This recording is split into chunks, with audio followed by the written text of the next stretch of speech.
अस्सलामु अलैकुम रहमतुल्लाहि व बरकातुहू। औज़ु बिल्लाहि मिनश शैतानिर रजीम। बिस्मिल्लाहिर रहमानिर रहीम।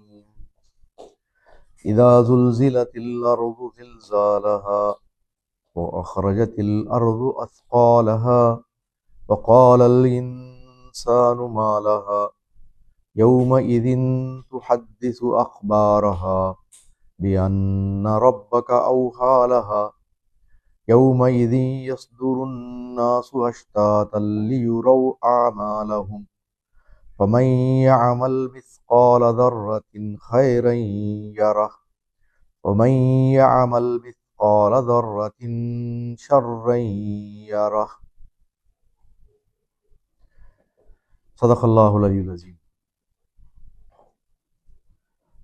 अल्हम्दुलिल्लाहि रब्बिल आलमीन वस्सलातु वस्सलामु अला सय्यिदिल मुरसलीन व अला आलिहि व अस्हाबिहि अजमईन व मन तबिअहुम बिइहसान इला यौमिद्दीन।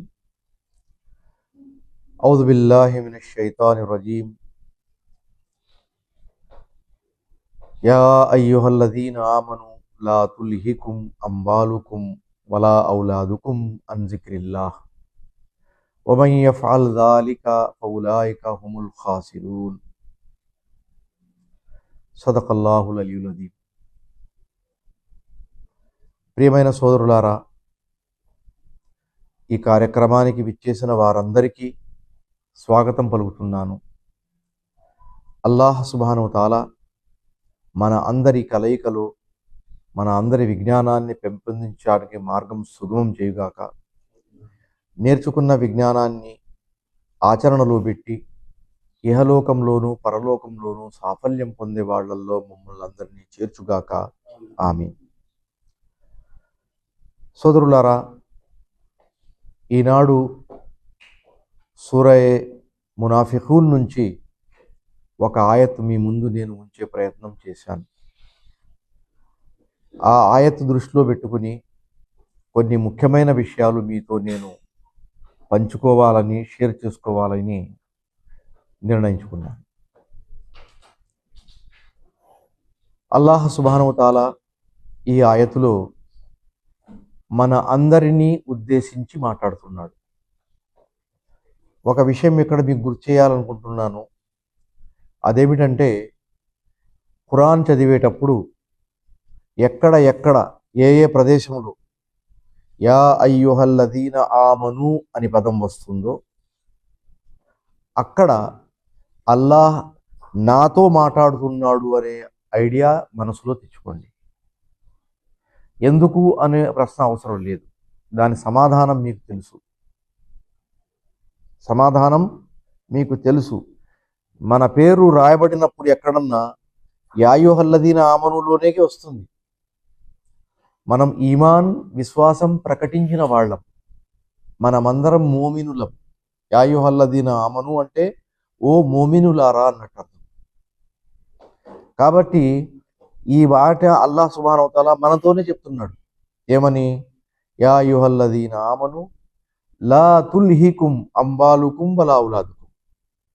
మిమ్ముల్ని మీ ధనము, మీ సంతానం, ఈ రెండు వస్తువులు లా తుల్హికుం అల్లాహ్ సుబ్హానహు వ తఆలా యొక్క సంస్మరణ నుంచి దూరముగా ఉంచకుండా ఉండట్టు చూసుకోండి. మిమ్మల్ని ఒక విధమైనటువంటి గఫ్లత్, అచేతనమైనటువంటి స్థితిలోకి తీసుకెళ్లకుండా జాగ్రత్త పడండి. అల్లాహ్ సంస్కృతిని మీరు ఏంటంటే వాటి దూరంగా ఉన్నట్లు చూసుకోకండి. దూరంగా ఉండకుండా అది చేస్తుంది కాబట్టి మీరు అప్రమత్తంగా ఉండండి. లా తుల్హికుం అమ్వాలుకుం వలా ఔలాదుకుం అన్ జిక్రిల్లాహ్ వమన్ యఫ్అల్ ज़ालिका ఫౌలాయిక హుముల్ ఖాసిరూన్. ఎవరైతే అల్లాహ్ సుబ్హానహు వ తఆలా స్మరణ నుంచి, అల్లాహ్ సుబ్హానహు వ తఆలా యొక్క జిక్ర్ నుంచి దూరంగా త్రోసివేయబడతాడో, నెట్టివేయబడతాడో అటువంటి వ్యక్తి చాలా నష్టపోతాడు, నష్టపోయిన వాళ్ళల్లో ఉంటాడు. దాని ఆయత యొక్క అర్థం ఇది. కాబట్టి మనం ఇక్కడ రెండు వస్తువుల వివరణ ఇవ్వడం జరిగింది. ప్రపంచంలో ఉంటున్నప్పుడు మనం మనకు 1,00,000 వస్తువులు ఉంటాయి. అవి మమ్మల్ని అల్లాహ్ సుబ్హానహు వ తఆలా యొక్క ధ్యానము నుండి దూరం చేస్తాయి. అది ఎప్పుడన్నా సంభవించవచ్చు. ఇప్పుడు మనం మాట్లాడుకుంటున్నాం, వింటున్నాం, ఏదో పెద్ద సౌండ్ వచ్చిందనుకోండి, అందరి అటెన్షన్ వెళ్ళిపోతుంది. ఇదేంటి ఈ సమయంలో సౌండ్ అటు వెళ్ళిపోతుంది. ఇక మనం మాట్లాడుకోవటం, వినటం అవి పక్కకి వెళ్ళిపోయినాయి. అదేవిధంగా మనం నమాజ్లో ఉంటాం, ఏదన్నా పెద్ద నార్మల్ కాకుండా అబ్నార్మల్ ఉన్నటువంటి ఏదన్నా శబ్దం వస్తే కూడా అదే పరిస్థితి ఏర్పడుతుంది కదా. కాబట్టి ఈ 2 వస్తువులు ఎందుకు చెప్పడం జరిగింది అంటే, ఈ 2 వస్తువుల పట్ల ప్రతి వ్యక్తికి ఒక విధమైనటువంటి కనెక్షన్ ఉంటుంది. నమాజ్లో ఉన్నప్పుడు పెద్ద శబ్దం ఉంటే దాంతో మనకు సంబంధం లేదు. కానీ ఇదైతే, ఇది నా డబ్బు, ఇది నా ఆస్తి, ఇది నా పాప, ఇది నా కొడుకు, ఈ నా సంతానం, ఈ నా వాళ్ళు అనే ఒక లింక్ ఉంటుంది. అక్కడ లింక్ ఉండదు. అందుకని ఇవి దగ్గరగా ఉండే వస్తువులు. పైగా ఇవి 2 అల్లాహ్ సుబ్హానహు వ తఆలా తరపున మనకు ప్రసాదించబడినటువంటి అనుగ్రహాలు. అల్లాహ్ సుబ్హానహు వ తఆలా ఎవరికి ఏమి ఇవ్వాలనుకుంటాడో ఇచ్చేస్తాడు. కొంతమందికి విద్యా విజ్ఞానం ప్రసాదిస్తాడు, కొంతమందికి ధనం ప్రసాదిస్తాడు, కొంతమందికి సంతానం ప్రసాదిస్తాడు, కొంతమందికి సంతానము మరియు ధనం ప్రసాదిస్తాడు, కొంతమందికి విద్యా వైజ్ఞానిక వస్తువులు ప్రసాదిస్తాడు, కొంతమందికి సమాజంలో పలుకుబడి ప్రసాదిస్తాడు, కొంతమందికి అనేక విజ్ఞత మరియు టాలెంట్ ప్రసాదిస్తాడు. ఏది మనం ఉంది ఫలానా ఉంది అంటే అది అల్లాహ్ సుబ్హానహు వ తఆలా ప్రసాదిస్తాడు. అందుకని మనం అల్హమ్దులిల్లాహి రబ్బిల్ ఆలమీన్ చదివేటప్పుడు ఒకసారి వీటిని అల్హమ్దులిల్లా, సర్వస్తోత్రములు అల్లాహ్కు మాత్రమే చెందును అనే అర్థం మనం తీస్తాం. ఏ మంచి జరిగినా, ఏ మంచి మనకు కనిపించినా, ఎక్కడన్నా ఇది మంచిది వినడానికి, చెప్పడానికి, పాసాన్ చేయడానికి, ఒకరికి పనికొచ్చేది, నాకు నా కుటుంబానికి పనికొచ్చేది, నా మిత్రులకి పనికొచ్చేది ఏది అని అనిపించి మీ ప్రశంసతో కూడుకున్న ఏ వస్తువు వచ్చినా దాని గురించి వచ్చే ప్రశంస అల్లాహ్కు మాత్రమే చెందుతుంది. ఎందుకంటే అది వచ్చింది ఎక్కడి నుంచి?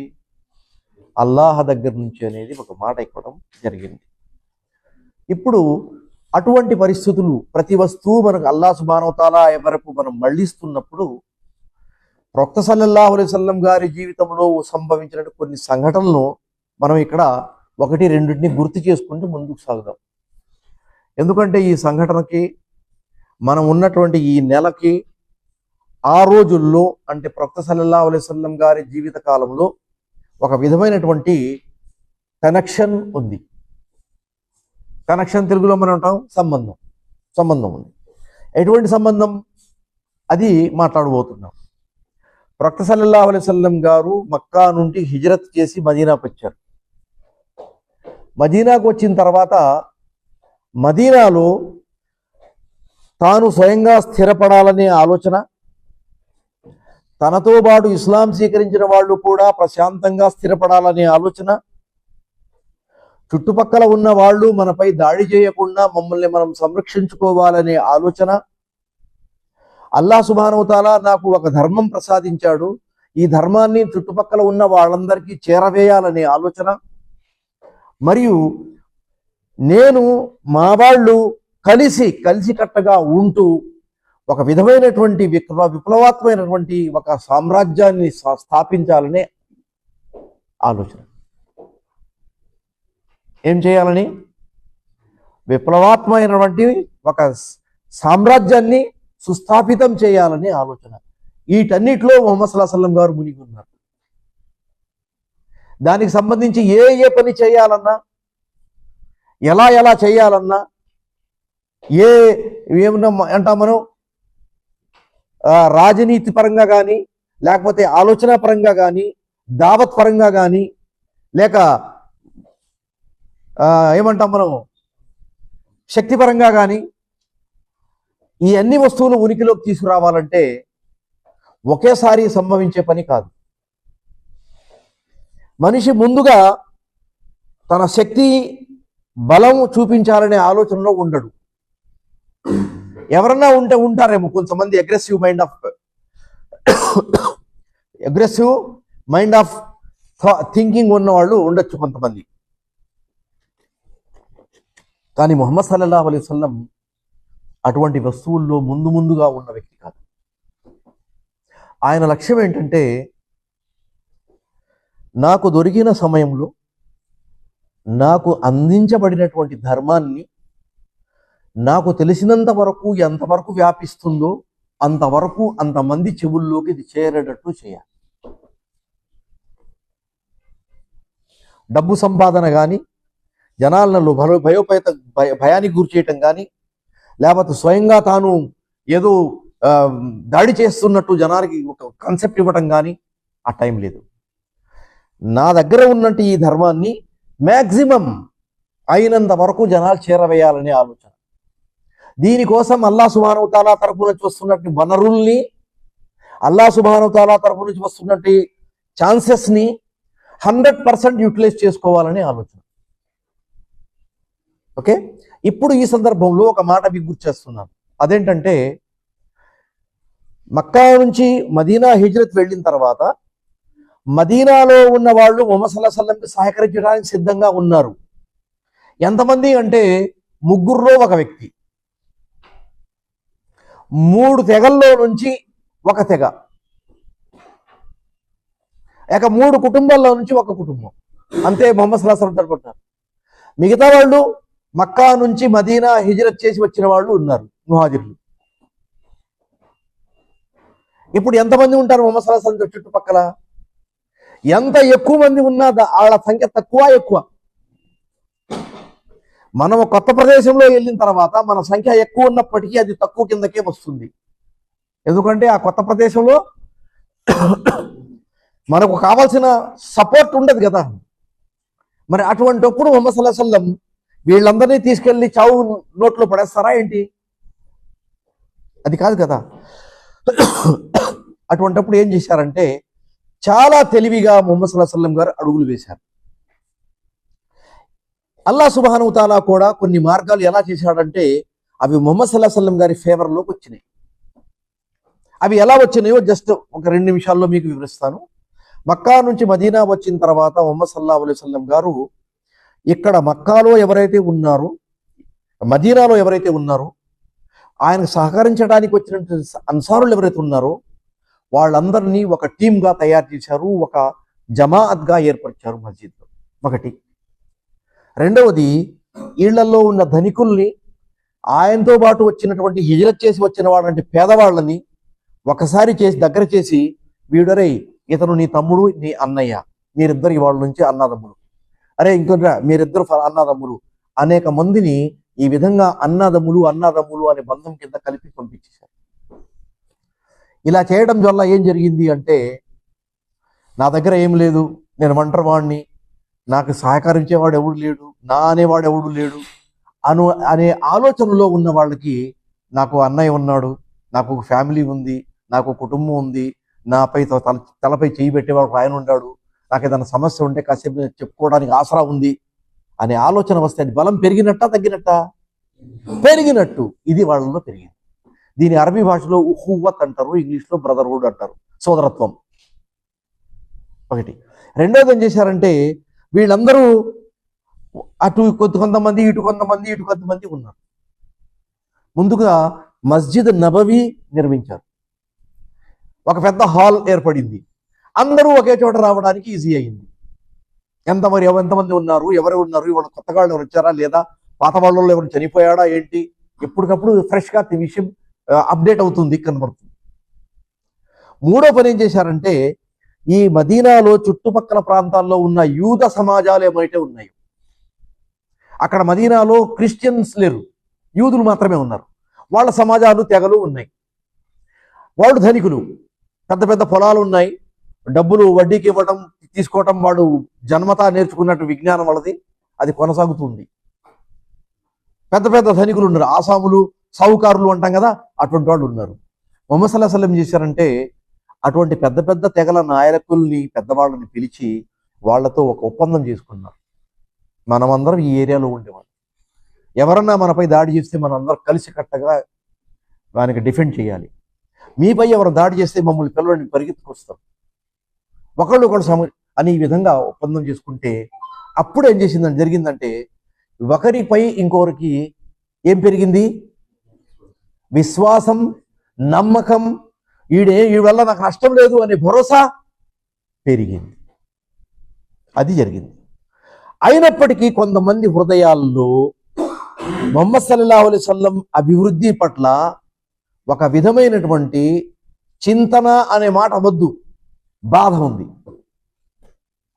వీళ్ళు కొత్తగా మక్కా నుంచి ఇక్కడ వచ్చేయారు, సెటిల్ అయ్యారు, రోజు రోజు పెరిగిపోతున్నారు, రోజు రోజు పెరిగిపోతున్నారు. ఏ వీధిలో వెళ్ళినా ఇళ్లే కనపడుతున్నారు. మన ఉనికి ఏమవుతుంది? మా వాళ్ళు ఏమైపోతారు? మేము సమాజంలో పూర్తిగా గాయబ్ అంటే కనపడకుండా పోతామేమో కదా. అటువంటి పరిస్థితి ఈ సమాజానికి కూడా ఉంది, ఈ సమాజానికి కూడా ఉంది. అందుకని వాళ్ళు కొన్ని రూల్స్ ఎలా పెట్టుకుంటున్నారంటే, నువ్వు 1000 సంవత్సరాలు ఇక్కడ సేవలు చేసినా ఇక్కడ వాడివి కావు. చూసారా ఎందుకు అలా వచ్చారంటే, మా వాళ్ళు పిల్లలు వాళ్ళ పిల్లలు వచ్చేటప్పటికి వీళ్ళందరూ డామినేట్ చేసుకుంటే మేము ఎక్కడైపోతాం? వీళ్ళు అక్కడ ఈ దేశపు వనరులు, ఆస్తి వెళ్ళగిలిపోతాయి కదా. వెళ్లకుండా అడ్డపడాలి ఆలోచన. వాళ్ళు ఆ రోజుల్లో ఆ విధంగా ఆలోచించారు. కానీ వాళ్ళ హృదయాలలో ఉన్నటువంటి ఏమాత్రం శత్రుత్వం, అది ముహమ్మద్ సల్లల్లాహు అలైహి వసల్లం గారి బహిర్గతమైనటువంటి శత్రువులు ఎవరుతున్నారో వాళ్ళ దగ్గరికి వెళ్ళి కూర్చోడానికి పురిగిలిపింది. అంతేగా మనం చేసేది. నువ్వంటే నాకు ఇష్టం లేనప్పుడు, నువ్వంటే ఇష్టం లేని ఇంకో వ్యక్తి దగ్గరికి వెళ్ళి అరే మన ఇద్దరం కలిసి వాడిని తోసేద్దామన్న ఆలోచన రమ్మడం మామూలుగా. అందుకని వాళ్ళ వెనకాల నుంచి ఇటు పక్కన ఒప్పందం చేసిన వెనకాల నుంచి వాళ్ళ పగ మరియు విద్వేషానికి సంబంధించిన లింక్స్ కొనసాగినాయి. అవి ఎక్కడెక్కడ బయటపడ్డాయో ముహమ్మద్ సల్లల్లాహు అలైహి వసల్లం అక్కడక్కడ అటాక్ చేశారు. బనూ నజీర్ వాళ్ళు చేసిన దానికి వాళ్ళని తరిమి పట్టి అక్కడి నుంచి మదీనాను తులిశారు. ఆ విధంగా ముహమ్మద్ సల్లల్లాహు అలైహి వసల్లం కూడా అప్రమత్తంగానే ఉన్నారు. కానీ ఒక పరిస్థితి ఎలా వచ్చిందంటే, మక్కా వాళ్ళు మదీనాపై దాడి చేసి మా దగ్గర నుంచి ఇతను తప్పించుకొని పోయి అభివృద్ధి చెందుతున్నాడు, వీడిని ఎక్కడైనా సరే మనం తొక్కి పారేయాలి ఆలోచనలతో వాళ్ళు వచ్చారు మక్కా వాళ్ళు. అవునా కదా? అలా వచ్చి ఇప్పుడు బదర్ యుద్ధం వచ్చింది, ఉహద్ యుద్ధం వచ్చింది, ఖందక్ యుద్ధం వచ్చింది.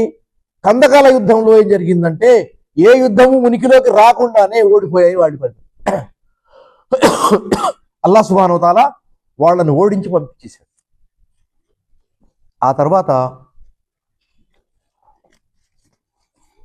మక్కా వాళ్ళు ముహమ్మద్ సల్లల్లాహు అలైహి వసల్లంతో ఏమి చేయాలి, ఎలా చేయాలి ఆలోచనలో చాలా ఆలోచన పరంగా కూర్చుని ట్రై చేస్తే వాళ్ళకి ఏమీ దొరకల.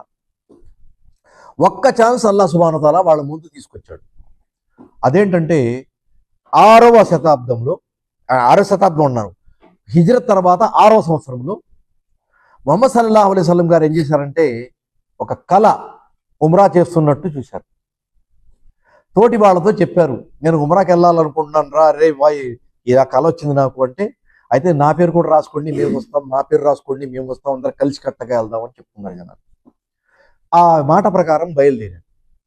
ఆ విషయం మక్కా వాళ్ళకి తెలిసింది. మేము ఇక్కడి నుంచి అక్కడ దాకా ఏదన్నా చేద్దామనుకుంటే అన్నీ మనం మిస్ అయ్యాం, ఈసారి వాళ్ళే వచ్చి వాళ్ళ మెడలు మా చేతుల్లో పెట్టాలనుకుంటూ చూస్తున్నారు, వాళ్ళ ఏమన్నా జుట్టు పట్టుకోవాలి మనం అని డిసైడ్ అయ్యారు. అది వాళ్ళు చేసుకుంది.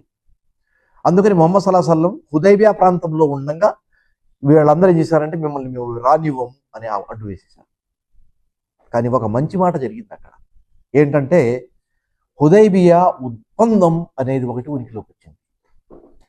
ముహమ్మద్ సల్లల్లాహు అలైహి వసల్లం వెనక్కి తిరిగి వెళ్ళడానికి సిద్ధంగా లేదు, వాడు వీళ్ళని లోపల రానియడానికి సిద్ధంగా లేదు. ఉమ్రా చేసి వెళ్తామని వీళ్ళు ఉన్నారు, ఉమ్రా చేయనివ్వమని వాళ్ళు ఉన్నారు. కానీ ఒక వస్తువు ఉనికిలోకి వచ్చింది, హుదైబియా ఒప్పందం. ఈ ఒప్పందంలో ఏం కుదుర్చున్నారంటే, ఎవరన్నా మక్కాలో ఇస్లాం స్వీకరించి మదీనా వస్తే వాళ్ళని తిరిగి ఇచ్చేయాలి. వాడు నా కొడుకు కావచ్చు, నా అన్నయ్య కావచ్చు, నా తమ్ముడు కావచ్చు, నా బాబాయ్ కావచ్చు, నా మామయ్య కావచ్చు, మాకు సంబంధించిన ఒక మహిళ కావచ్చు, పురుషుడు కావచ్చు, వీళ్ళందరినీ మేము తిరిగి ఇచ్చేయాలి. ఎవరన్నా మదీనా నుంచి వదిలేసి మేము మక్కాకు వెళ్ళిపోతున్నామంటే వాళ్ళని పంపించేయాలి.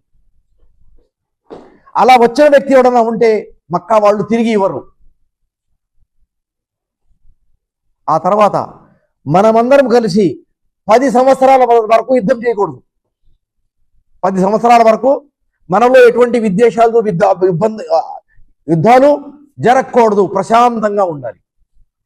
నెక్స్ట్ విషయం ఏం పెట్టారంటే, నాకు ఇష్టం వచ్చిన వాళ్ళు, నాకు నేను నచ్చిన వాళ్ళు ఎవరన్నా ఒప్పందం చేసుకుని కలిసికట్టగా మనకు ఒక బ్లాక్ నిర్మించుకుంటావాలంటే ఒక టీం చేసుకోవచ్చు. ఖురైష్ వాళ్ళతో వచ్చిన వాళ్ళు ఖురైష్ చేసుకోవచ్చు, ముహమ్మద్ సల్లల్లాహు అలైహి వసల్లంతో వాళ్ళు వచ్చిన వాళ్ళు ముహమ్మద్ సల్లల్లాహు అలైహి వసల్లంతో వచ్చారు. అటువంటిప్పుడు పాత పగలు లోపల ఉన్న వాళ్ళు ఏం చేశారంటే, వీళ్ళకి ముహమ్మద్ సల్లల్లాహు అలైహి వసల్లం వైపు ఇష్టం వచ్చిన వాళ్ళు ఇటు వచ్చేసారు. బను బకర్ కానీ బను ఖుజా కానీ వీళ్ళు వాళ్ళు చేశారు. ఖురైష్ వైపు వెళ్ళిన వాళ్ళు ఖురైష్ వైపు వెళ్ళారు. అంతవరకు బాగానుంది. కానీ 10 సంవత్సరాలకు యుద్ధం చేసుకోకూడదు అనే మాట వచ్చింది కదా, అది ముహమ్మద్ సల్లల్లాహు అలైహి వసల్లంకు పనికొచ్చిన మాట. అప్పుడు ముహమ్మద్ సల్లల్లాహు అలైహి వసల్లం 10 సంవత్సరాలు ఏం చేయాలి? సుబ్హానల్లాహ్, అల్హమ్దులిల్లాహ్, అల్లాహు అక్బర్ మస్జిద్లో కూర్చోవాలా, లేక అదే ఛాన్స్లోనే హాయిగా ఇంట్లో పడుకోవాలా? అలా పడుకుంటే ఆయన మిషన్ ఇటువంటి విషయాలకు ఇంపార్టెంట్ కాదు కదా. అందుకని ఏం చేశారంటే, ఇప్పుడు మైదానంలో శత్రువు అనేవాడు ముందుగా నిలబడి లేడు, కానీ నేను ఏమి చేస్తాను, పనికొచ్చే కొన్ని కార్యక్రమాలు నేను చేసుకోవాలి, నా మెసేజ్ చేరాలి. అందుకని ఏం చేశారంటే, చుట్టుపక్కల ఎక్కడెక్కడ ఏ ఏరియాలో ఏ ప్రాంతంలో ఏ పేరున్న రాజులు ఉన్నారు, రాజరికాలు ఉన్నాయో, ఇవన్నీ రాజరికం అంటే ఏమంటాం మనం, ఏదైనా పాలిత ప్రదేశాలు ఉన్నాయో వాళ్ళ పెద్ద హెడ్స్ ఎవరై ఉన్నారో ఇన్ఫర్మేషన్ తెప్పించి వాళ్లకు లెటర్స్ రాశారు. నేను అల్లాహ్ ప్రవక్త ముహమ్మద్ సల్లల్లాహు అలైహి వసల్లం రాస్తున్నాను, మీపై శాంతి కలుగుగాక, మీరేమో మిమ్మల్ని మేము ఇస్లాం వైపు ఆహ్వానిస్తున్నాం, ఇస్లాం స్వీకరించండి, ఇస్లాం గురించి ఉత్తరాలు పంపించారు. ఇలా అనేక చోట్ల ఉత్తరాలు ఉన్నాయి. ఒక ఉత్తరం కైసర్ వరకు రోమ్ బాదషా రాజుగారి దగ్గరికి వెళ్ళి, ఈ రోమ్ వైపు పెట్టినటువంటి లెటర్ ఏదైతే ఉందో, ఆ వ్యక్తి ఎవరైతే ఆ ఉత్తరం తీసుకెళ్లాడో ఆ వ్యక్తిని వాళ్ళు చంపేశారు. ఇలా మధ్యలో ఉన్నటువంటి రాయబారం చేయడానికి ఉన్నట్టు వ్యక్తుల్ని రాయబారులు అంటాం కదా, ఇలా వ్యక్తిని ఎంత చెడ్డ మాట, ఎంత విషయం చెడుగా ఉన్నప్పటికీ వాడిని ఏం చేయకూడదు. ఆ రోజుల్లో ఉన్న చట్టం అది. అందుకని ఆయన సగౌరవంగా ముహమ్మద్ సల్లల్లాహు అలైహి వసల్లం పై నీపై కోపం ఉంటే ఆ లెటర్ తెచ్చిన వాడి మీద నువ్వు కోపం చూపించకూడదుగా. అందుకని వాడు చంపేయటం వల్ల ముహమ్మద్ సల్లల్లాహు అలైహి వసల్లం గారు ఏం చేశారంటే, అక్కడ ఉన్న పరిస్థితులను దృష్టిలో పెట్టుకుని వాళ్లకు మంచి గుణపాఠం నేర్పాలనే ఉద్దేశంతో ఒక టీం తయారు చేశారు. టీం తయారు చేస్తే అందులో దాదాపు ఒక 170 నుంచి 180 మంది వరకు జనాలు ఉన్నారు. వాళ్ళని జైద్ బిన్ హారిసా రదియల్లాహు తాలా గారి నేతృత్వంలో వాళ్ళకి పంపించారు రోమంతో యుద్ధం చేయడానికి. అది జరిగింది. ఇది ఈ జుమాదుల్ ఊలా అంటే రబీউল అవ్వల్, రబీউ సాని, జుమాదుల్ ఊలా నెల నంబర్ 5. ఈ 5వ నెలలో ఏం చేశారంటే ఒక టీం పంపించారు. ఎందుకు? మా మనిషిని వాళ్ళు చంపేశారు. ఎందుకు? అతను రాయబారిని చంపకూడదు. ఎలా చంపారు మీరు? ఇప్పుడు ఈ టీం బయలుదేరింది. బయలుదేరినప్పుడు ఏం చేశారంటే, ముహమ్మద్ సల్లల్లాహు అలైహి వసల్లం వీళ్ళు బయలుదేరే ముందు కొన్ని ముఖ్యమైన సందేశం అందజేశారు. మీరందరూ అల్లాహ్ పేరు మీద వెళ్ళండి, వాళ్ళతో యుద్ధం చేయండి, అవసరమైతే ప్రాణాలు తెగించి పోరాడండి అని చెప్పారు. చెప్పిన తర్వాత ఏం చేశారంటే, మామూలుగా ఒక టీం లీడర్కి జెండా చేతిలో పెట్టి చేయాల్సిన బోధ నసీహత్ ఏముంటుందో అది చేసిన తర్వాత, ఏ గతంలో ఇంకెప్పుడు లేనటువంటి పద్ధతిలో ముహమ్మద్ సల్లల్లాహు అలైహి వసల్లం చెప్పారంటే, మీలో మొదటిగా మీ లీడర్గా జైద్ బిన్ హారిసా ఉంటాడు. ఒకవేళ జైద్ బిన్ హారిసా చనిపోతే జాఫర్ బిన్ అబీ తాలిబ్ ఉంటాడు. జాఫర్ బిన్ తాలిబ్ ఒకవేళ షహీద్ అయిపోతే అబ్దుల్లా బిన్ రవాహా మీకు లీడర్గా ఉంటాడు. అబ్దుల్లా బిన్ రవాహా కూడా షహీద్ అయిపోతే మీ ఇష్టం వచ్చిన వాడిని మీరు లీడర్గా చేసుకోండి. 3 పేర్లు ఇచ్చారు, 4వ మనిషి పేరు ఇవ్వాల. కానీ మొదటిసారిగా ముహమ్మద్ సల్లల్లాహు అలైహి వసల్లం ఇటువంటి బోధ వాళ్ళకి చేశారు. గతంలో ఎప్పుడు చేయలేదు. ఇలా బోధన చేసి మూత అనే ప్రదేశానికి పంపించారు. అక్కడ రోమన్లు వచ్చారు, యుద్ధం జరిగింది. ఆ యుద్ధం ఏ విధంగా జరుగుతుందో ఆ మొత్తం యుద్ధం మదీనాలో ఉండి ముహమ్మద్ సల్లల్లాహు అలైహి వసల్లం గారికి అల్లాహ్ సుబ్హానహు వ తఆలా చూపించాడు.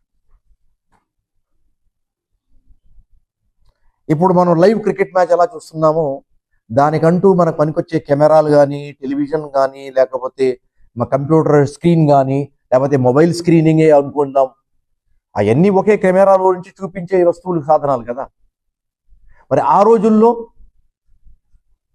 ప్రత్యేకంగా ముహమ్మద్ సల్లల్లాహు అలైహి వసల్లం గారికి అక్కడ ఏం జరుగుతుందో ఉన్నది ఉన్నట్టు చూపించడం అనేది అది ఒక ప్రత్యేకమైనటువంటి మిరకిల్ అంటే అద్భుతం కానీ, మహిమానిత్యం కానీ, లేకపోతే మోజిజా అలా జరిగింది. ముహమ్మద్ సల్లల్లాహు అలైహి వసల్లం అక్కడ ఏం జరుగుతుందో మొత్తం చూసి మస్జిద్లో కూర్చుని తన వాళ్ళకి చెప్తున్నారు. అబ్దుల్లా బిన్, ఇప్పుడు యుద్ధం ప్రారంభమైంది, జైద్ బిన్ హారిసా రంగంలో ఉన్నాడు, ముందుగా నడుస్తున్నాడు, ఫైట్ కొనసాగుతుంది. జైద్ బిన్ హారిసా షహీద్ అయిపోయాడు. వెంటనే జాఫర్ బిన్ అబూ తాలిబ్ జెండా పట్టుకుని ఆయన ముందు సాగుతున్నాడు. ఉన్నది ఉన్నట్టు లైవ్లో ఉన్నట్టు ముసలాసం చెప్తున్నారు. ఒకవైపు చెప్తున్నారు, రెండో పైన కళ్ళమ్మటి నీళ్లు కాదు. అంటే అక్కడ జరుగుతున్న వస్తువుని ఉన్నది చూస్తాం కదా, నా వాళ్ళు ఇలా బాధపడుతున్నారు కదా, వాళ్ళు యుద్ధంలో ఈ విధంగా కష్టపడుతున్నారు కదా, ఈ పెద్ద పెద్ద వాళ్ళు నేను అనుకుని వీళ్ళని పంపించాను, వీళ్ళు షహీద్ అయిపోతున్నారు కదా అనే బాధ ముహమ్మద్ సల్లల్లాహు అలైహి వసల్లం. నిజం చెప్పాలంటే ఎవరన్నా వ్యక్తి షహీద్ అయితే ఏం పడాలి, మనం సంతోషించాలి. ఎవరైనా వ్యక్తి షహీద్ అయితే మనం సంతోషించాలి. మనం చిన్నవాళ్ళం కాబట్టి ఆ విషయం మనకు తెలియకపోయి మనం ఏడవచ్చు, నా వాడు చనిపోయాడు కదా అని కదా. కానీ ఆ విషయం షహీద్ యొక్క వాల్యూ ఏంటో తెలిసిన వాడి మనసులో ఏడుపు ఉండదు, వాడు సంతోషిస్తాడు. ఎంతమందికి షహీద్ ఛాన్స్ దొరుకుతుంది, షహీద్ ఛాన్స్ దొరికిందంటే వాడు ఎంత లక్కీ ఫెలో, ఆ యాంగిల్లోనే ఆలోచిస్తుంటాడు పూర్తి టైం కదా. ఈ విధంగా మనకి ముహమ్మద్ సల్లల్లాహు అలైహి వసల్లం కంట నింపుతుంది. జనాలు అడుగుతారు ఇంకేం జరుగుతుంది సార్. ఆ తర్వాత జాఫర్ కుడి చేతిలో తెగిపోయింది, కోసేశారు. ఎడం చేతిలో జెండా పట్టుకున్నాడు, ఎడం చేయి కోసేశారు. ఆయన తర్వాత మళ్ళీ ఆయనపై అటాక్ చేశారు. అది జెండా పడి ఉంది. అబ్దుల్లా బిన్ రవాహా వచ్చి జెండా పట్టుకున్నాడు. ఈయన జాఫర్ షహీద్ అయిపోయాడు. ఎప్పుడైతే జాఫర్ చనిపోయాడు ఆ మాట వినే వాళ్ళు జాఫర్ గారి కుమారులు పిల్లలు ఉన్నారు, వాళ్ళు హోల్సేల్లో ఏడవడం మొదలెట్టారు. ఇంటికి వెళ్ళి అమ్మ నాన్న చనిపోయాడంటే అని చెప్పి వాళ్ళు ఏడవడం మొదలెట్టేశారు. ఎందుకంటే వీళ్ళెవరు, జాఫర్ బిన్ అబీ తాలిబ్ అంటే ఎవరు, అలీ రజల్లాహు అన్హు గారి తమ్ముడు కదా, తమ్ముడు కానీ అన్న కానీ పెద్ద. మళ్ళీ ఆ స్త్రీలు ఎవరు, ముహమ్మద్ సల్లల్లాహు అలైహి వసల్లం కుటుంబం వాళ్ళే కదా. ఈ విధంగా బాధ బంధుత్వం వల్లగా తర్వాత ఇస్లాం పాయింట్ ఆఫ్ వ్యూతో ఉన్న బంధుత్వం వల్ల ఇంకా బాధ పెరిగింది. అబ్దుల్లా బిన్ రవాహా చేయి పట్టుకున్నారు. ఆ తర్వాత అబ్దుల్లా బిన్ రవాహా షహీద్ అయిపోయారు. ఇప్పుడు ఆ జనాలందరూ ఒక నిమిషంలో చకచక ఆలోచించి ఖాలిద్ బిన్ వలీద్ని తమ నేతగా నిర్ణయించుకున్నారు అని చెప్పారు. ఆ తర్వాత అల్లాహ్ సుబ్హానహు వ తఆలా విజయం మన వాళ్ళకి ప్రసాదించాడు, ఖాలిద్ బిన్ వలీద్ నేతగా నిర్ణయించుకున్న తర్వాత అని చెప్పారు. ఇప్పుడు ఇక్కడ ఒక మెలిక ఉంది, ఆ మెలిక గురించి మనం మాట్లాడదాం. ఏమై ఉంటుంది కొంచెం మీరు ఆలోచిస్తారా, ఎటువంటి మెలిక ఉండేది అని ఇక్కడ ఉంది? సరే నేనే చెప్తాను, ఎందుకంటే టైం వేస్ట్ చేయకూడదు. మెలిక ఏమిటంటే ముహమ్మద్ సల్లల్లాహు అలైహి వసల్లం గారు మదీనాలో ఉన్నారు. యుద్ధం అక్కడ నుంచి దాదాపు 800 కిలోమీటర్ల దూరంలో నడుస్తుంది. అక్కడ సంగతులు ఇక్కడ కూర్చుని ఆయన చెప్తున్నారు. గోడ వెనకాల ఏముందో మనకు తెలియదు. 800 కిలోమీటర్ల దూరంలో ఉన్న వస్తువు చెప్తున్నారంటే దాన్ని మనం ఏమంటాం, గైబ్ గురించి ఇన్ఫర్మేషన్ ఇవ్వటం. గైబ్ గురించి ఇన్ఫర్మేషన్ ఇవ్వటం ఆయన ఇచ్చాడు కాబట్టి గైబ్ యొక్క జ్ఞానం ఆయనకు ఉంది. గైబ్ గురించి ఆయన చెప్పాడు కాబట్టి ముహమ్మద్ సల్లల్లాహు అలైహి వసల్లం గారికి గైబ్ యొక్క జ్ఞానం ఉంది. గైబ్ అంటే ఏంటి, అగోచరంగా కనపడినటువంటి వస్తువుల గురించి చెప్పడం. గైబ్ అంటే మన ముందు లేకుండా వెనక ఉన్నటువంటి కనపడనటువంటి వస్తువుల గురించి చెప్పడం. 10 సంవత్సరాల తర్వాత ఏం జరగబోతుంది, 1,00,000 సంవత్సరాల వెనకాల ఏం జరిగింది, అది మా పాస్ట్కి సంబంధించింది. 10 సంవత్సరాల తర్వాత ఫ్యూచర్కి సంబంధించింది. ఇక్కడే కూర్చున్నాం, ఈ సమయంలో మా ఇంట్లో ఏం జరుగుతుంది, ప్రజెంట్కి సంబంధించింది. ఇటువంటి కాల జ్ఞానాన్ని గైబ్ అంటాం. ఖురాన్ ఏమంటుంది అంటే, ఈ గైబ్ అనే పదం ఎక్కడైతే మనం వర్ణిస్తున్నామో ఆ గైబ్ యొక్క సంపూర్ణ జ్ఞానం అల్లాహ్కు మాత్రమే తెలుసు. ఎవరికి తెలుసు? అల్లాహ్కు మాత్రమే తెలుసు. అది ఎన్ని కిలోలైనా, ఎన్ని డబ్బాలైనా, ఎంత ప్రదేశంలో విస్తరించి ఉన్నా ఆ మొత్తం జ్ఞానం అల్లాది. మొత్తం జ్ఞానం అల్లాది. మళ్ళీ ముహమ్మద్ సల్లల్లాహు అలైహి వసల్లంకి ఎలా తెలుసు కదా? ఖురాన్ ఏం చెప్తుందంటే, అల్లాహ్ సుబ్హానహు తఆలా గైబ్ అనే వస్తువు అల్లాహ్ ఆధీనంలో ఉంది. అల్లాహ్ దానిపై ఎవరికి ఆధీనం గొప్పతనం అంటే కంట్రోల్ ప్రసాదించడు. ఎక్సెప్ట్ ఒక కండిషన్ పెట్టాడు. ఎవరన్నా వ్యక్తి పట్ల తాను ఆ వస్తువుని ఏదైతే ఆయన చెప్పాలనుకుంటున్నాడో ఆ వస్తువుని ఎలా ఉందో తెలుసుకోవడానికి తనకు నచ్చిన వ్యక్తులకు అనుమతి ఇవ్వగలడు. తను కోరుకున్న వారికి ఆ పూట ఆ విజ్ఞానం ప్రసాదించబడుతుంది. రైట్? ఈ విధంగా అల్లాహ్ సుబ్హానహు తఆలా ప్రవక్తలకు, ఎవరెవరైతే ప్రవక్తలైతే ఉన్నారో వాళ్ళ జీవితాల్లో ఒకసారి అడుగుపెట్టి చూడండి, మీరు చదివి చూడండి. ఎవరికో ఒకరికి ఆ సమయంలో ఆ విజ్ఞానం ఇవ్వటం జరిగింది. ఎందుకంటే దాన్ని అరబీలో ఒక పదం చెప్తాం ప్రత్యేకంగా, దాన్ని ఇత్తిలా అలల్ గైబ్ అంటాం. ఏమంటాం? ఇత్తిలా అలల్ గైబ్. గైబ్ పై ఆ పూటకు దానికి సంబంధించిన విజ్ఞానం ఇవ్వడం. తలా అంటే చూడటం, ఇత్తిలా అంటే చూపించడం, కనపడని వస్తువుల్ని కనిపెట్టు చేయడం. రైట్? అర్థమైందా మీకు? సరే, ఇప్పుడు కనబడని వస్తువును కనబడేట్టు చేయడం అనేది గైబ్కి సంబంధించిన వస్తువు. అది ముహమ్మద్ సల్లల్లాహు అలైహి వసల్లం కల్లా ఇచ్చాడు. ఉమ్మత్ ఏదైతే ఉందో, ముహమ్మద్ సల్లల్లాహు అలైహి వసల్లం లా ఇలాహా ఇల్లల్లాహ్ ముహమ్మద్ రసూలుల్లాహ్ అని ముహమ్మద్ సల్లల్లాహు అలైహి వసల్లం గురించి మాట్లాడే ఉమ్మత్ ఏదైతే ఉందో వాళ్ళ దగ్గర విషయం ఏంటంటే, అల్లాహ్ సుబ్హానహు తఆలా ప్రవక్త ముహమ్మద్ సల్లల్లాహు అలైహి వసల్లం గారిని ప్రవక్తగా నియమించుకున్నాడు. ఏ విధంగా నియమించుకున్నాడు? ప్రవక్తగా నియమించుకున్నాడు. ప్రవక్త పదవికి కావలసిన అన్ని హంగులు ఆయనకి ప్రసాదించాడు. ప్రవక్త పదవికి సంబంధించినటువంటి అన్ని హంగులు ప్రసాదించాడు. అన్ని హంగులు ప్రసాదించాడంటే ఆయనకు అల్లాహ్ సుబ్హానహు తఆలా మహిమలు అంటే ఇందాక చెప్పుకున్నాం, మోజిజా ప్రసాదించాడు. ఈ మోజిజాలో ఏముంటుందంటే విజ్ఞానానికి సంబంధించి ఉంటుంది, బాహ్య వస్తువులకు సంబంధించి ఉంటుంది. ఆ పూటకి ఆయనకు పనికొచ్చే ఏ వస్తువు అయినా ఉండొచ్చు. ఆ పూటకు ముహమ్మద్ సల్లల్లాహు అలైహి వసల్లం గారికి పనికొచ్చే ఏ వస్తువు అన్నా ఉండవచ్చు.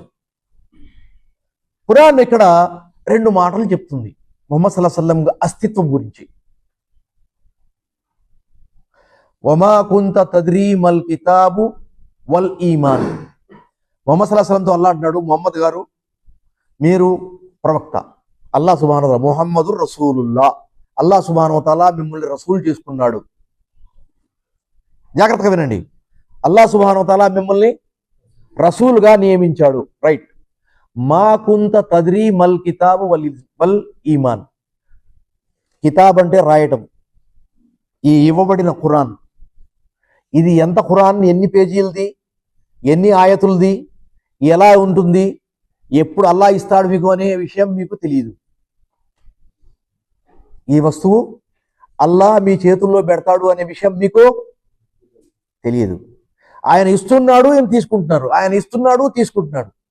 పైగా మధ్య మధ్యలో కొన్ని ఇంపార్టెంట్ ఘట్టాలు కూడా ఉన్నాయి. అలా ఆయతులు వస్తూ ఉంటే ముహమ్మద్ సల్లల్లాహు అలైహి వసల్లం గారికి ఆ ఆయతులు నేను మర్చిపోతానేమో, నేను మైండ్లో సేవ్ చేసుకోకపోతే ఇబ్బందులో పడతానేమో అనే ఆలోచన కలిగి ఎప్పుడైతే జిబ్రీల్ చదువుతున్నారో వెనకాల నుంచి ఈయన చదివించారు. అల్హమ్దులిల్లాహి రబ్బిల్ ఆలమీన్ అంటే అల్హమ్దులిల్లాహి రబ్బిల్ ఆలమీన్, అర్రహమానిర్ రహీం అర్రహమానిర్ రహీం, మాలిక్ యౌమిద్దీన్ మాలిక్ వెనకాల చదువుతుండేవారు. అల్లాహ్ అన్నాడు, ఇలాంటి బాధ మీరు పడవసరం, ఇలాంటి బాధ మీరు పడనవసరం లేదు. ఎందుకంటే మేము ఇచ్చేది మన పుస్తకం, ఇచ్చేది మేము, దాన్ని సేవ్ చేసే బాధ్యత మాది. మీరు జస్ట్ కీర్లీ అంటే కేర్ఫుల్లీ జాగ్రత్తగా వినండి, జాగ్రత్తగా వినండి, అంతే చాలు. దాన్ని మీ హృదయంలో పదిలపరిచి దాన్ని సేవ్ చేసి దాన్ని అప్డేట్ చేసే బాధ్యత మాది, బాధ్యత మాది. అంటే ఒక బరువు తగ్గినట్టా కాదా? తగ్గినట్టు కదా. స్కూల్ విద్యార్థికి మీరు తీసుకెళ్ళి నువ్వు అసలు జస్ట్ పుస్తకం చదవకరా, గైడ్ అసలు వద్దురా, నోట్స్ రాయవద్దురా, తిన్నక పరీక్షకు వచ్చి పాస్ చేసే బాధ్యత నాది అన్నాడు పంతులు గారు. ఎలా ఉంటుంది అసలు ఇమాజిన్ చేయలేము వాడి ఆనందాన్ని. ఆమెను చదవసరం లేదంట, అంతేగా. ఇదే పరిస్థితి ఎగ్జాక్ట్లీ. మీరు ఏం బాధపడవసరం లేదు, దాన్ని సేవ్ చేసే బాధ్యత. ఎందుకంటే ఆ పుస్తకం మీతో సమాప్తమయ్యేది కాదు. మీ తర్వాత చివరి గడియ వరకు ఈ ప్రపంచంలో ఉండాల్సిన గైడెన్స్, అది సన్మార్గం, అది ఉంటుంది, అది మా బాధ్యత అని ఒక బాధ్యత అల్లా తొలగించాడు కదా. మరి అదే అల్లా అంటున్నాడు, ఆ పుస్తకం ఏమిటో రాత ఏంటో మీకు తెలియదు. రెండోది ఈమాన్ అంటే కూడా మీకు తెలియదు. చూసారా, మల్ కితాబ్ వలల్ ఈమాన్, ఈమాన్ అంటే కూడా తెలియదు. ఒక ప్రవక్తకు ఈమాన్ అంటే తెలీదా? ఈ యాంగిల్లో మనం ఆలోచించామండి. ఎప్పుడు నేను చెడ్డవాడిని అయిపోతా, ప్రవక్త గారికి ఈమానుడు తెలియదంట, బుద్ధి లేదు నీకు, ఎంత ఏ విధంగా నలుగురు కూర్చుని నాలుగు ముందు మా పెద్ద పెద్ద మాటలు చెప్తున్నావు అని అడిగేవాడు అడగొచ్చు. కానీ అల్లా అంటున్నాడు తెలియదు అని వదల్లా. అదేంటో మేము మీకు తెలియజేశాం, అదేంటో మీకు మేము తెలియజేశాం. మేము తెలియజేసినప్పుడు మేము ఎలా కోరుకుంటున్నామో అలా తెలియజేస్తామా, లేకపోతే మీకు ఎలా నచ్చుతుందో అలా తెలుస్తామా? మేము ఎలా కోరుకుంటున్నామో ఆ వస్తువు ఇస్తాం కానీ, అవునా కదా? అవునా కదా? ఒక చిన్న ఉదాహరణ చెప్తాను మీకు. ఒక వ్యక్తి తన రూమ్లో కూర్చుని కబుర్లు చెప్పుకుంటుంటే ఒక అతను వచ్చాడు. వచ్చి పెద్దనాన్న ఎలా ఉన్నావు పెద్ద ఆయనతో మాట్లాడు. ఇద్దరిలో పెద్ద వయసు అని ఉన్నాడు. ఎలా ఉన్నాడు? బాగా ఉన్నా. మా మేడం పిలుస్తుంది మీకు.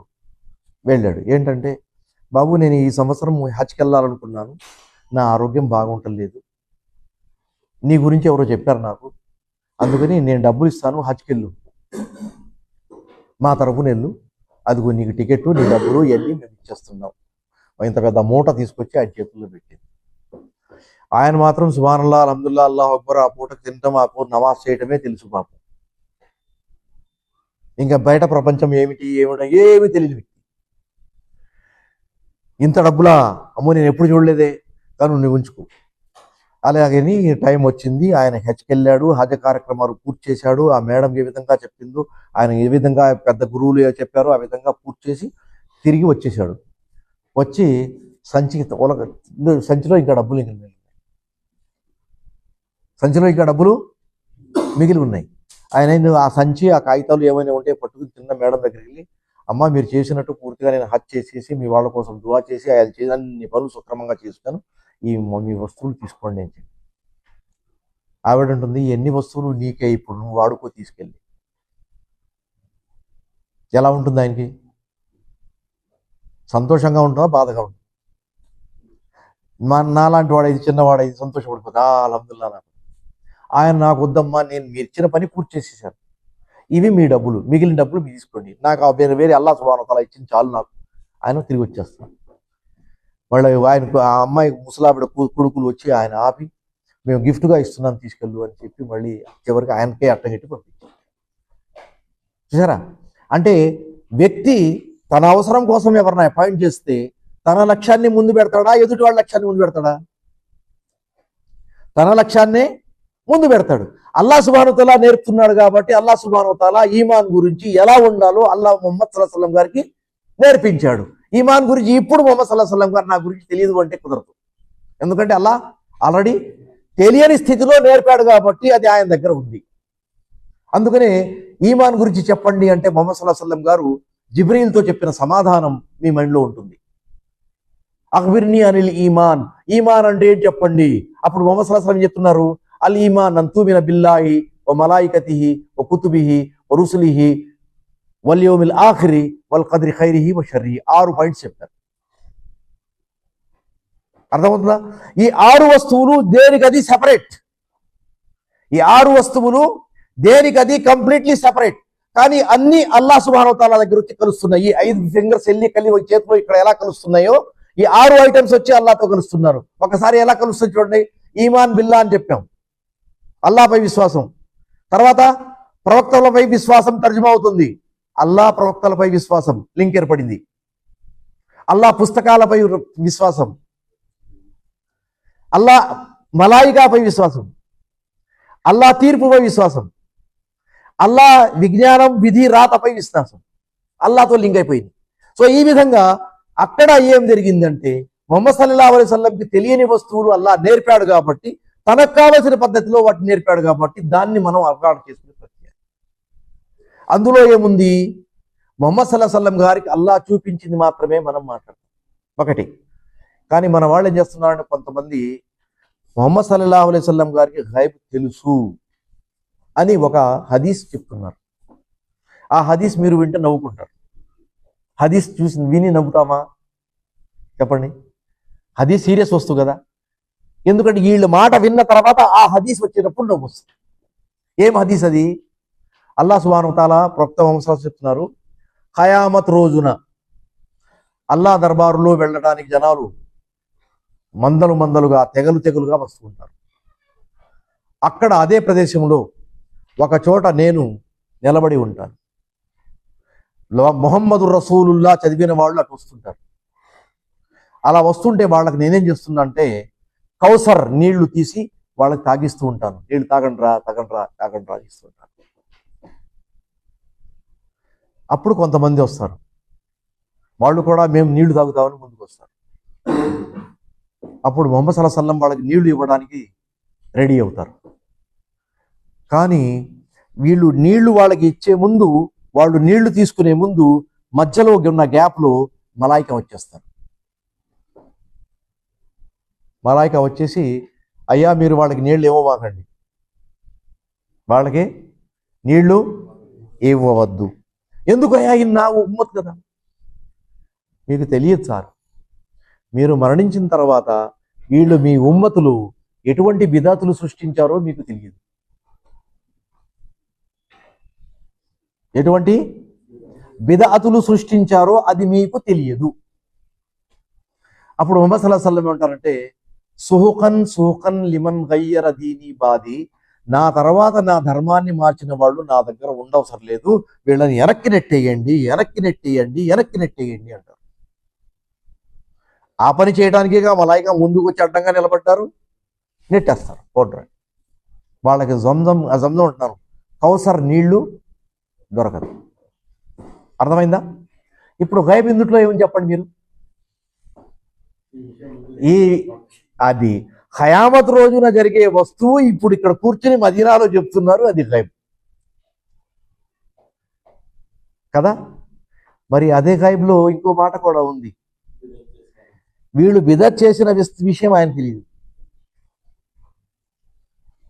వీళ్ళు బిదత్ చేసిన విషయం, ఒకే విషయంలో మీ ప్రశ్న కూడా ఉంది, సమాధానం కూడా ఉంది. అటువంటప్పుడు మేము చేస్తామంటే దోషం ఎవరి మీద నెట్టాలి అనే విషయం ఆలోచించకుండా వాస్తవంగా ఆ విషయాన్ని ఏ విధంగా అర్థం చేసుకోవాలనే విషయంలో మాట్లాడతాం. ముందు అర్థం చేసుకోవాలి కదా. అర్థం కాకపోతే మేము నిర్దోషిగా నిలబట్టే ఛాన్స్ ఉంటుంది. అప్పుడు దోషం సమ్ టైమ్స్ ఏం చెప్తుందంటే తిన్నగా ముహమ్మద్ సల్లల్లాహు అలైహి వసల్లం దగ్గర వెళ్ళిపోతుంది. మనం ముహమ్మద్ సల్లల్లాహు అలైహి వసల్లం గారిపై దోషిగా నిలబెట్టే అంత పెద్ద వాళ్ళమా ఏంటి? చాలా జాగ్రత్తగా బిహేవ్ చేయాలి. అందుకని ఈ గైబ్ అనే విషయాన్ని మనం 2 విషయాలుగా డీల్ చేసాం.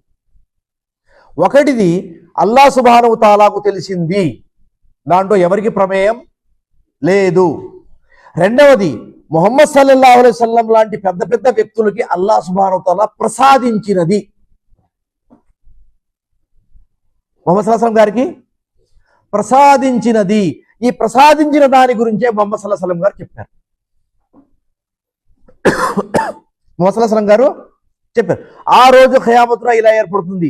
ఇప్పుడు ఖయామత్ రోజులు జరిగే అనేక సంఘటనల గురించి ఆలోచించండి. ఒక వ్యక్తి వస్తాడు, అల్లా దర్బారులో నిలబడతాడు. అల్లా, నేను చాలా కష్టపడ్డాను, చాలా ఇబాదత్ చేశాను, నా ప్రతిఫలం ప్రసాదించు, నాకు జన్నత్లో నెట్టివేసేయి అంటాడు. ఆ రోజున అలా జరుగుద్ది అనే విషయం ముహమ్మద్ సల్లల్లాహు అలైహి వసల్లం తెలియదు కదా. అల్లా ముహమ్మద్ సల్లల్లాహు అలైహి నోట చెప్పించాడు, రేపు పొద్దున ఏం జరగబోతుంది, వినేవాళ్ళు కాస్త కనువిప్పు కల్పించుకోండి అని. ఆ సంఘటన ఏముంది? ఆ వ్యక్తి జన్నత్లో వెళ్ళిపోదాలనుకుంటున్నాడు. దేని మీద బేస్ చేసుకుని? తన జీవితంలో చేసినటువంటి సత్కార్యాలు, మంచి పనుల గురించి బేస్ చేసుకుని. అల్లా అంటున్నాడు, సరే నిన్ను పంపిస్తాం. మలాయికాతో ఆర్డర్ ఇస్తాడు, ఏమని? త్రాసు పెట్టండి, తూకం పెట్టండి, వీడు చేసిన మంచి కార్యాలన్నీ ఒక పక్కన పెట్టండి, వాడి ఒక కన్ను తీసి అందులో రెండో పెట్టండి. ఎన్ని కళ్ళు? పక్క కన్ను. రెండో కన్నుతో చూస్తుంటాడు ఏం జరుగుతుంది అట్లా. అప్పుడు ఆ కన్ను ఇంకా కిందే ఉంటుంది. అతను చేసిన జీవితంలో చేసిన సత్కార్యాలన్నీ పైకి వెళ్ళిపోతాయి. త్రాసులో ఒక వస్తువు పైకి వెళ్ళిందంటే తేలికైనట్ట, బరువైనట్ట? తేలికైపోయింది. జీవితంలో చేసిన అన్ని కార్యాలు అల్లా అతనికి ప్రసాదించిన రెండు కళ్ళల్లో నుంచి ఒక కన్నుకు సమానంగా లేదు. ఇప్పుడు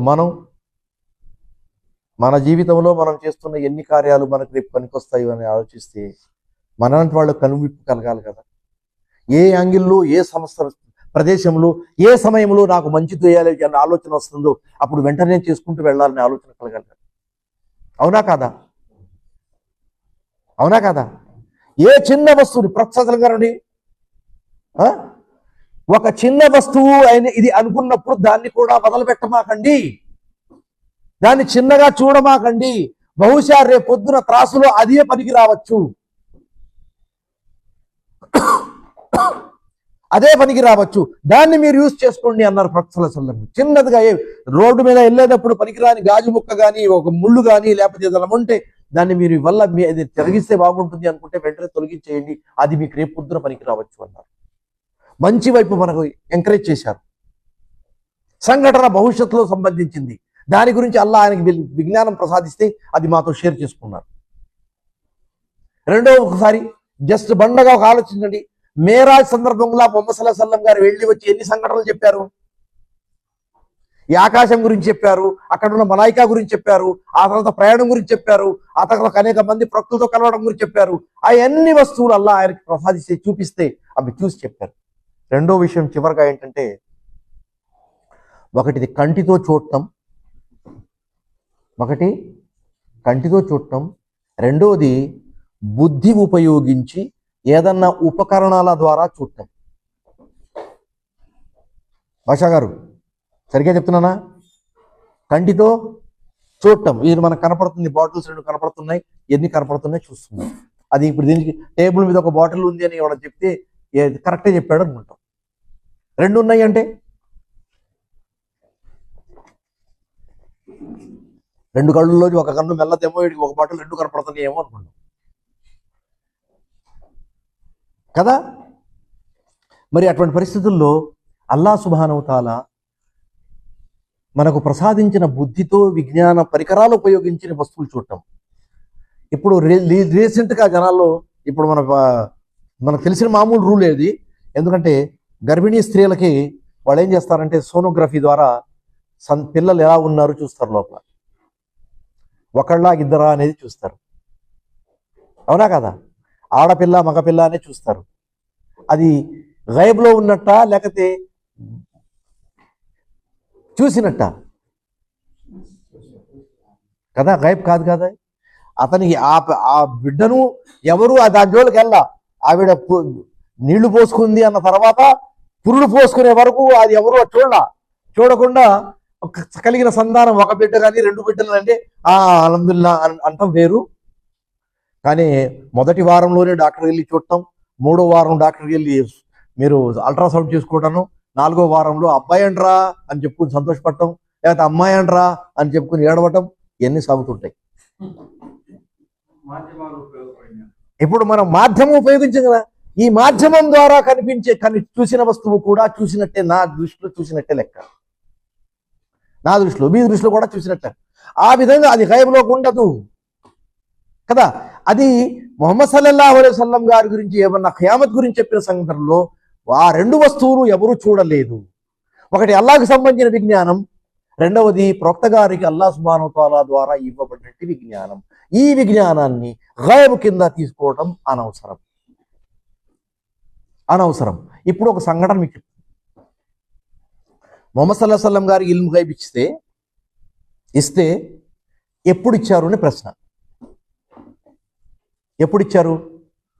ప్రవక్త గారు అయిన తర్వాత వెంటనే ఇచ్చేశారా, లేక హిజ్రత్ తర్వాత ఇచ్చారా, లేక చనిపోయిన ముందు ఇచ్చారా, లేక చనిపోయిన తర్వాత ఇచ్చారా?